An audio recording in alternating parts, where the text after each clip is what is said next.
जैसे जैसे घोसी उपचुनाव नजदीक आते जा रहे हैं, वैसे वैसे राजनीतिक दल चुनाव को लेकर एक्शन मोड में आ चुके हैं। सपा के सामने अपनी सीट बचाने की चुनौती है, वहीं बीजेपी दारा के सहारे घोसी की जंग जीतना चाहती है। प्रचार के दौरान एक दूसरे पर कटाक्ष और निजी हमलों का दौर जारी है, लेकिन असल मुद्दों पर कोई बात नहीं कर रहा।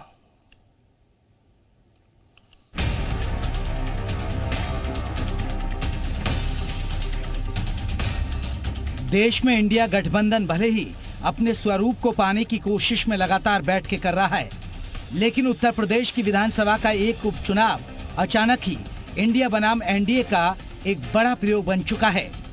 घोसी में उपचुनाव सपा विधायक दारा सिंह चौहान के इस्तीफे के कारण हो रहा है और दारा सिंह चौहान अब बीजेपी उम्मीदवार के तौर पर यह उपचुनाव लड़ रहे हैं। दूसरी तरफ पीडीए का नारा देने के बाद समाजवादी पार्टी ने इस सीट पर राजपूत उम्मीदवार सुधाकर सिंह को मैदान में उतारा है। पिछड़ा दलित अल्पसंख्यक की राजनीतिक लाइन के बीच एक सवर्ण की उम्मीदवारी घोसी में नए समीकरण बना रही है। सपा के सामने अपनी सीट बचाने की चुनौती है, वहीं बीजेपी दारा के सहारे घोसी की जंग जीतना चाहती है। उपचुनाव में जैसे जैसे वोटिंग की तारीख नजदीक आ रही है, चुनावी सरगर्मियां बढ़ रही हैं। सपा और बीजेपी ने चुनाव प्रचार में ताकत झोंक दी है। सपा प्रमुख और पूर्व मुख्यमंत्री अखिलेश यादव मंगलवार को घोसी में जनसभा करेंगे। इसको लेकर पार्टी के नेता तैयारी में लगे हैं। सपा से इंडिया उम्मीदवार सुधाकर सिंह घोसी में बड़ी जीत का दावा कर रहे हैं। वहीं सीएम भी घोसी में हुंकार भरेंगे। जानकारी के मुताबिक 2 सितंबर को सीएम योगी घोसी में हुंकार भरेंगे। बीजेपी भी घोसी उपचुनाव में जीत का दावा कर रही है।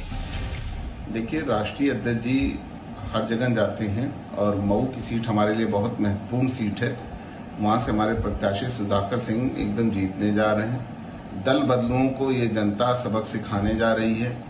अब भारतीय जनता पार्टी क्या कहती क्या नहीं कहती, इससे में कोई फर्क नहीं पड़ता। उन्हें साम दाम दंड भेद सब चीज़ें वो अपना रहे हैं, लेकिन कोई बात नहीं, इसका जवाब जनता देगी और बहुत मजबूती से देगी। वैसे तो लड़ाई 5 सितंबर को लड़ी जाएगी और 8 सितंबर को नतीजे आएंगे, लेकिन ये परिणाम भारतीय जनता पार्टी और सपा दोनों के लिए काफी महत्वपूर्ण माना जा रहा है। दरअसल इस परिणाम के जरिए दोनों ही दल अपनी ताकत का प्रदर्शन करेंगे। ऐसे में घोसी उपचुनाव बीजेपी और सपा की राजनीतिक पकड़ का विषय बन गया है। इसलिए दोनों ही दलों ने योद्धाओं को उतारने के अलावा जीत के लिए जान की बाजी लगा दी है। एक दूसरे पर तीखे तीखे हमले शुरू कर दिए हैं। इस बीच कौन सी पार्टी इस उपचुनाव में किसके साथ खड़ी है, साफ हो गया है। ब्यूरो रिपोर्ट, जी मीडिया। और किसने क्या कुछ कहा वो हम आपको बताने जा रहे हैं। आखिर क्या कुछ बयान निकलकर सामने आए हैं वो हम आपको बताने जा रहे हैं। सबसे पहले केशव प्रसाद मौर्य, डेप्यूटी सीएम, उन्होंने कहा कि दूसरे के हक पर वो यानी कि अखिलेश यादव नाक की तरह फंड फैलाए हुए बैठे हैं, ये बात उनकी तरफ से कही गई है। शिवपाल यादव राजभर बहरूपिया हो गए हैं, ये बात शिवपाल यादव की तरफ से कही गई है।